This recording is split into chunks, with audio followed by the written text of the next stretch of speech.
Nedik ukam, yaxshimisiz? Bu videoni ko'ring, albatta ko'ring. Bu ayrim negativchilarga, qolaversa sizga ham juda ham tegishli. Men bu videoni yozishimdan maqsad, men to'g'risini o'zim emotsiyan bekitib olmaydigan ayolman. Kimgadir nimadir nohaqlik bo'lsa chidab tura olmayman. Kim bo'lishidan qat'iy nazar, men yaqin bo'lish shart emas u inson. Kim bo'lishidan qat'iy nazar. Lekin ayrim negativchilarga aytmoqchiman, azizlarim, qadrdonlarim, biramsizlar yaxshilar, biron tahoratga namoz o'qiydigan bir aqllisizlar o'zinglarcha.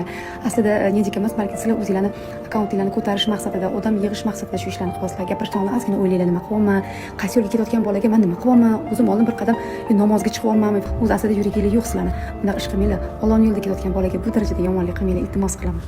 Hech bo'lmasa qo'lingizdan bir yaxshilik kelmasa, bir so'm bermasanglar, shu nima bo'lyapti, nima qo'yyapti, misol aytaman, shu kartasini qo'yganini ham oldirib tashladinglar-da. Pul yig'olsam, palonsam, pistonsan. Nima qilsam bola qo'lida pul yo'q, nima qilsin? Masalan, yurtdoshlarimiz yurib qaysi burchakda bo'lishidan qat'iy nazar shu bolaga yordam berishyapti. Yo'l-yo'lga ko'rganlar bola ovqatlantiryapti, mehmon qilyapti, baraka topsin. Ota-onasiga rahmat. Shularga lekin sizlar Instagramda o'tirib olib, chiya bo'riga o'xshab yo'qda kim nimalarni yozib tashlayapsizlar? Uyat sizlarga, uyat.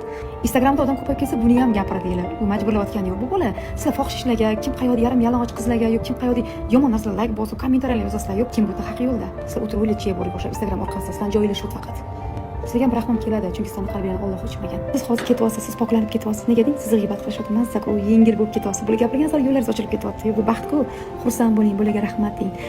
Ayrim negativchilarimizga ham mana rahmat deb qolaman. Agar shunaqa yomon insonlar bo'lmaganda ham yaxshilikka erishish juda ham qiyin bo'lardi. Hech qachon birovning hayotini bilmay turib uni muhokama qilmang. Deraza tokchasida gul turgani ichkarida bahor degani emas edi, qarang.